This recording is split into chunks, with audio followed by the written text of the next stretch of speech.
बंसी को बजाना खेल तो है, पर्वत को उठाना खेल नहीं।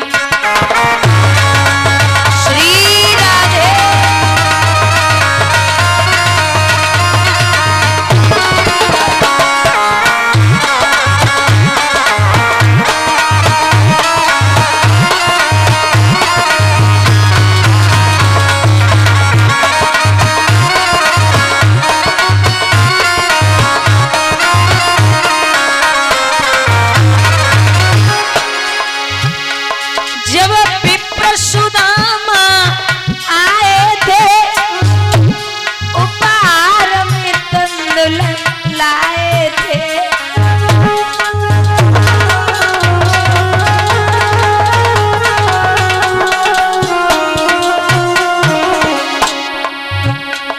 तब दीन गरीब सुदामा को धनवान बना।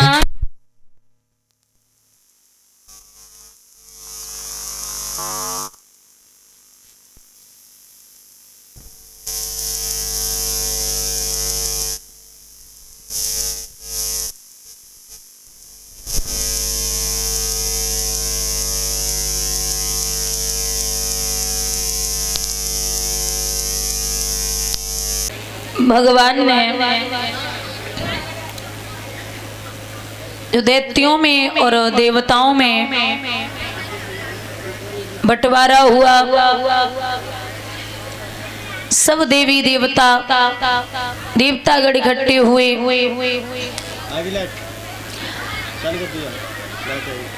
शेषनाग मंदराचल पर्वत, शेषनाग रस्सी का काम कर रहे हैं समुद्र का मंथन करने के लिए। यहाँ कहा है कि देवताओं ने महाराज अमृत कहाँ से निकलेगा, बोले मुख से। फिर पूछा कि कहाँ से निकलेगा, तो राक्षस मुंह की तरफ लगे, बोले पूंछ की तरफ से। तो उधर लगे, अब भाग दौड़ में लगे पड़े हैं। तो अब महाराज मुंह से निकलेगा, तो मंथन होते होते सबसे पहले विष निकला। और जब विष निकला है तो इतना याद रखिए, वो विष ऐसा था अगर जमीन पे डाल दिया जाए तो वनस्पति नष्ट हो जाए। कहाँ जाए? तो वहां जाकर के भोले बाबा के पास पहुंची, बोले महाराज ये विष है। भगवान बोले ये सही है, अगर मीठा निकले अमृत निकले तो आप पियो, विष निकले तो हमें दे दो। नहीं महाराज, अगर कहीं डाल दिया तो लोग मारे जाएंगे, आप पी लो। तो प्रभु ने राज शब्द मुंह से निकाला, पिया है मां शब्द में गले में धारण किया वो विष। प्रभु का वो विष से गला जो है वो नीला पड़ गया। उसी दिन उनका नाम पड़ गया नीलकंठ। बोलिए नीलकंठ भगवान की। नीलकंठ नाम पड़ा। मंथन होते होते स्त्री मणिरंभा वारुणी अमीय शंख गजराज धन मंत्र धन धेनु सुच विष चंद्र और वाज, 14 रतन निकले। और ये जो मदिरा है ना, ये समुद्र से ही निकली है मंथन होते समय। तो माँ लक्ष्मी भी निकली, 14 रतन टोटल निकले हैं, जिनमें महाराज थोड़ी देर के बाद अमृत का कलश लेकर के मोहिनी का भेष धारण करके भगवान बाहर आए। तो एक बात बता दें, विनाश काले विपरीत बुद्धि। जब विनाश का समय आता है तो बुद्धि काम नहीं करती। देवता सोच रहे कि अमृत हमें मिल जाए, और राक्षस सोच रहे कि जब मोहिनी हमें मिल जाए। अमृत भाड़ में जाए, ऐसी औरत ऐसी देवी कहाँ मिलेगी, ये हमें मिल जाए। ये सत्य है कि विश्वासम पात्रम न किमस्ते लोके नारी। विश्वासम पात्रम न किमस्ते लोके नारी। औरत पर विश्वास करो लेकिन अति विश्वास मत करो। अपनी पे तो कर लियो, लेकिन पराई पे तो धोखे मत कर लियो। जब कुत्ते की या सियार की मौत आती है तो वो गांव की तरफ भागता है, और जब आदमी की मौत आती है तो वो पराई स्त्री की तरफ भागता है। लिखते हैं विद्वान, पर नारी बिसकी कटार बिनते घायल, पर नारी बिसकी कटार बिनते घायल।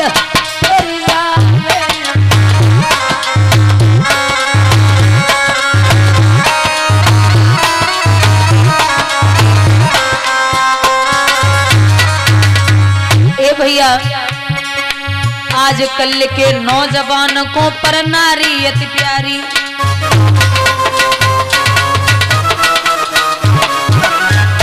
कलयुग की कड़वी सच्चाई है, लेकिन बुद्धि से कोई न समझे। जहर की बुझी कटारी नागिन सी लहराए, पर नारी सकी कटारी।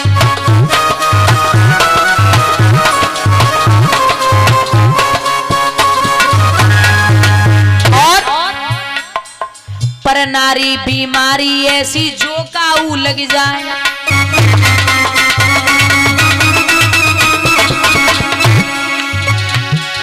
रात दिन सोवत और जागत,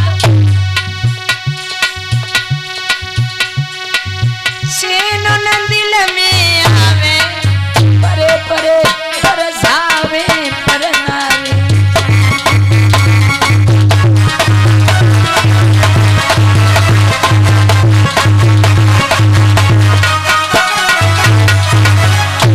और एक सत्यता,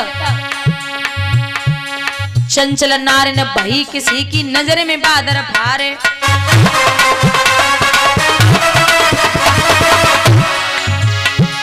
मस्त रहे फैशन अपनी में, पक्काऊ को घासु नहीं डारे, नागिन सी डसिलावे पर नारी।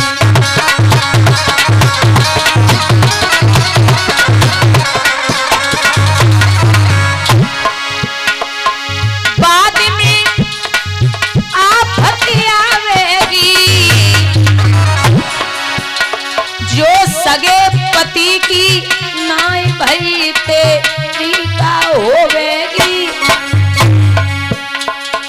प्यार जो तुमसे करती है, तुमसे पहले और पे मर फिर तुम पे मरती है, छोड़ी वो तुमको जावेगी, तुमसे बढ़िया मिले फिर कोई बनावेगी।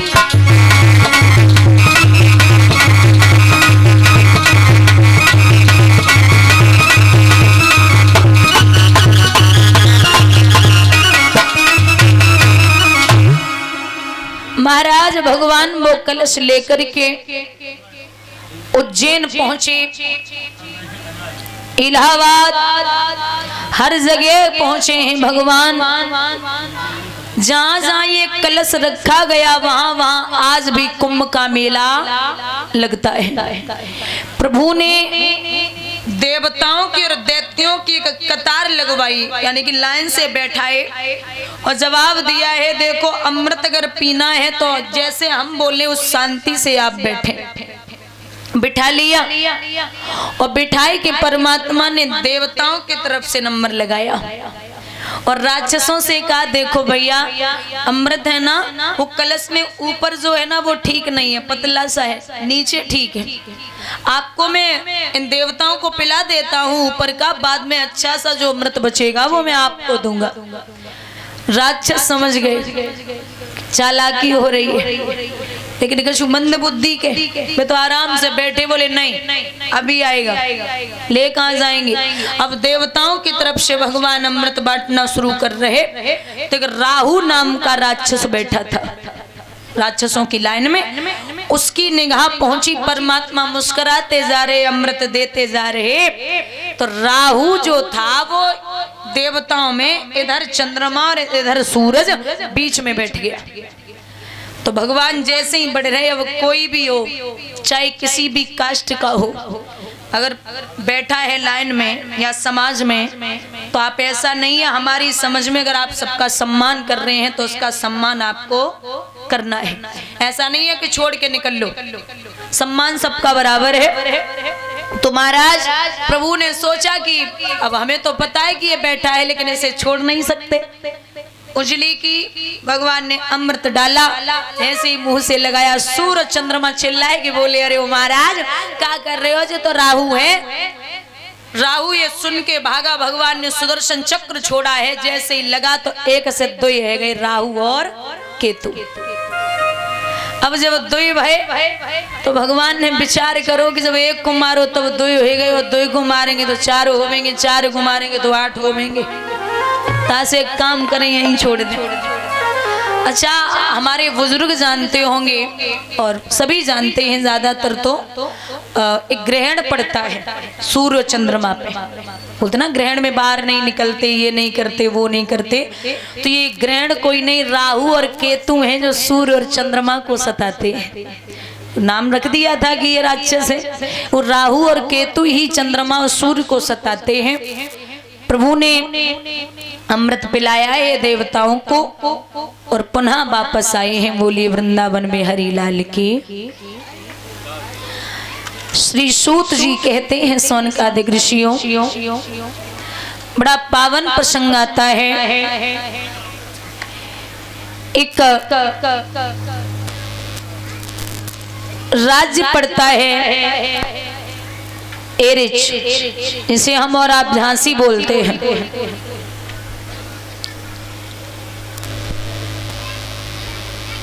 देवताओं की माँ का नाम है अदिति और पिता का नाम है कश्यप। बुजुर्गों, देवताओं की माँ अदिति और कश्यप और राक्षसों की माँ का नाम है दिति और पिता का नाम है कश्यप। राक्षसों के और देवताओं के पिता एक ही थे, माताएं अलग अलग थी। देवताओं की माँ अदिति और राक्षस इसलिए पैदा हुए थे अदिति से। कश्यप ऋषि दिन में तपस्या यानी कि भजन पे बैठे थे, तो माताओं भजन करते समय दिति ने उठायो।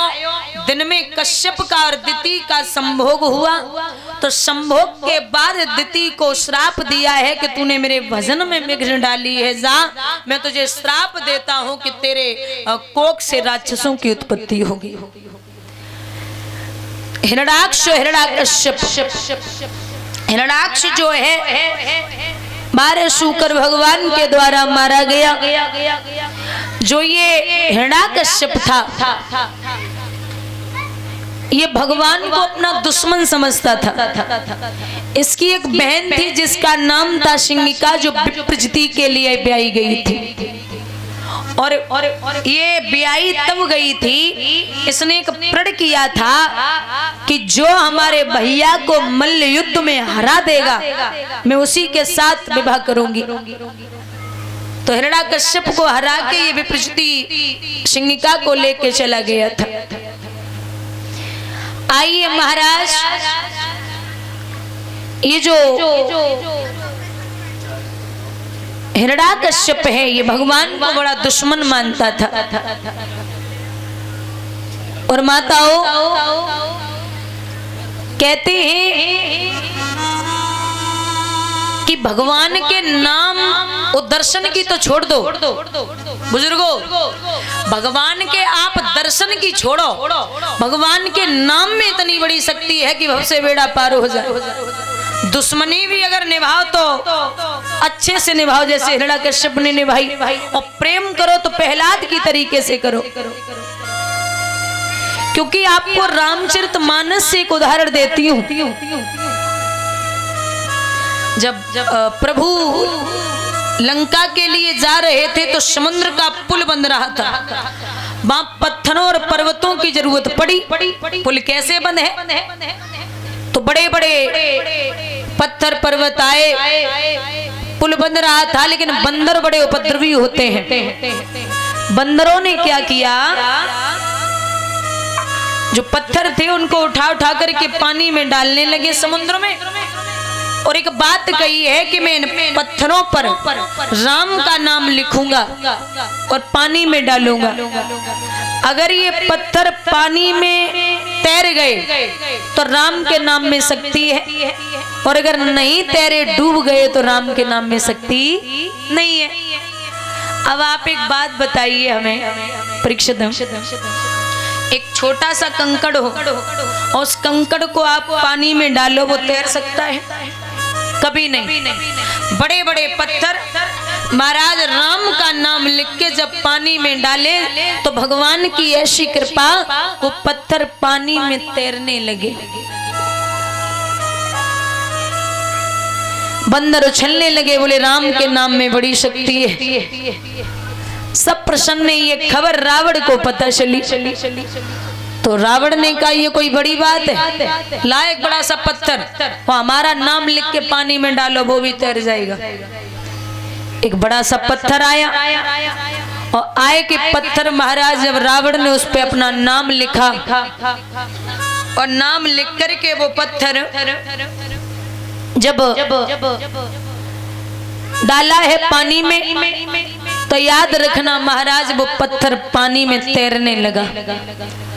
लोग अचंभित हो गए, बोले अरे ये तो राम की बराबरी कर सकता है, अरे इसके नाम में तो बड़ी शक्ति है। लेकिन महाराज आपको बता दें वो पत्थर इसलिए नहीं तैरा कि रावण ने उस पे अपना नाम लिखा, वो पत्थर तो इसलिए तैर गया कि रावण ने नाम तो अपना लिखा, लेकिन जब नाम लिखा था तो पत्थर के पास जाकर के कहा था कि तुझे राम की सौगंध है, अगर तू डूब गया तुझे राम की सौगंध है। तो पत्थर भगवान की कसम से तैरा है, रावण के नाम का कोई असर नहीं है। बोलिए गोविंद भगवान की। प्रभु के नाम में इतनी बड़ी शक्ति है, दर्शन करने की तो छोड़ दो, क्योंकि कलयुग केवल नाम आधारा और सुमिर सुमिर नर उतर है पारा।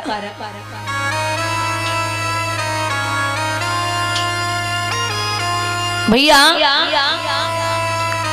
हिरण्यकश्यप जो है विचार करता देवताओं से बदला कैसे लूं,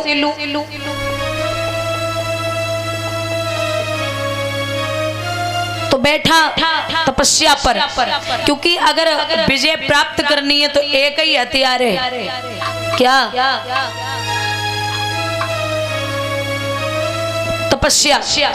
तपस्या से आप देवताओं को प्रसन्न कर सकते हैं। तपस्या की भगवान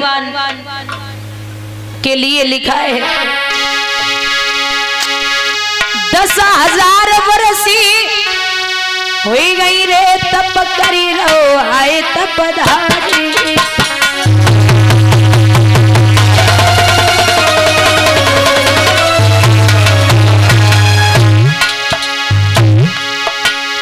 ए धूलई खट्टी हुई गई रे टीला सोमनो अंगारी।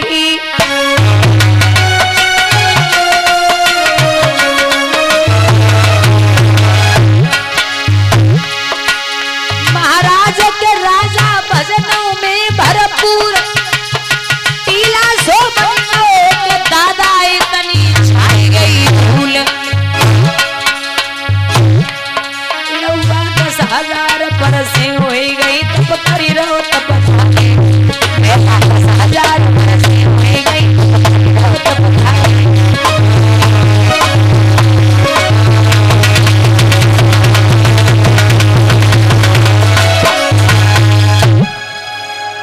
तपस्या कर रहा है। भगवान प्रसन्न हुए, जवाब दिया कहिए क्या चाहिए? ब्रह्मा जी से कहने लगा हिरण्यकश्यप महाराज आप अगर देना चाहते हो तो हमें एक वरदान दे दो। क्या? वह वो लालू तो ऐसा लूं जो कभी किसी ने लिया न हो, और दान ही देना है तो दे दो जो कभी किसी को दिया न हो। कुछ अधिक नहीं, बस इतना ही, ऊपर न मरूं नीचे न मरूं, निस में न मरूं दिन में न मरूं, भीतर न मरूं बाहर न मरूं, नर से न मरूं पशु से न मरूं, और ब्याह पे कोई हथियार नहीं, दुनिया के भोग विलासों से रह जाए कोई प्यार नहीं। महाराज अब कुछ भी करो हमें अमर कर दो, मुझे मरना नहीं है। जवाब दिया भगवान ने कि ब्रह्मा जी बोले अमर तो इस दुनिया में कोई नहीं है, जो आया उसका मरना निश्चित है। आप इस तरीके से कह रहे हैं, अरे ऐसा कौन है जो नहीं मरेगा, सबको जाना है दुनिया छोड़ के। महाराज मुझे अमर कर दो, नहीं हो सकता। और उपाय कोई है? बोले कोई उपाय ना है। हिरण्यकश्यप फिर समझ आए कि बोले सुनो नाथ, अरे चक्र सुदर्शन ना कोई तलवार से मरूं, चक्र सुदर्शन ना कोई तलवार से मरूं, नाम प्यार से मरूं, ना तकरार से मरूं, नाम प्यार से मरूं, ना तकरार से मरूं।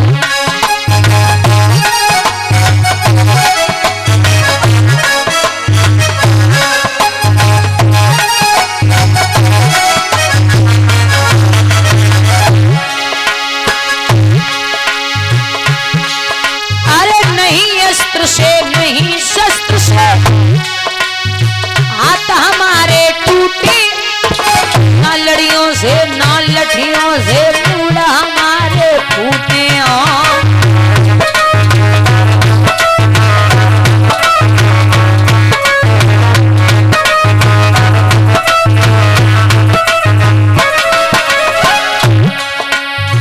ना मैं ऐसी कोई भी तलवार से मरूं, ना मैं ऐसी कोई भी तलवार से मरूं, ना मैं प्यार मरूं, ना तलवार से मरूं।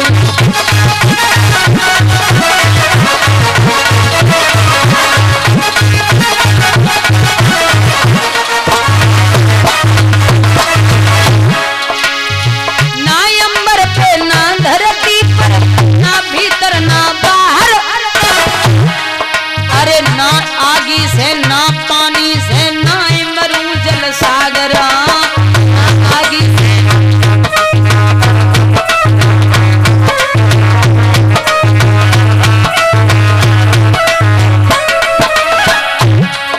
अरे ना मैं ऐसी कोई तलवार से मरूं, ना मैं प्यार से मरूं, ना हथियार से मरूं।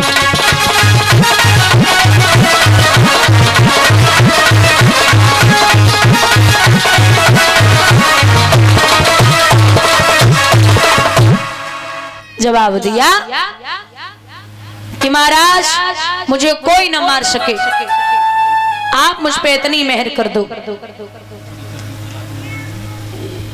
बोले ये निश्चित है कि जो वरदान आपने मांगे है तथास्तु ऐसा ही होगा। ठीक है। महाराज इतना समझा करके जब वापस आए हैं हिरण्यकश्यप, तो बड़ी खुशी है कि मैं अमर हो गया, मैं नहीं मर सकता।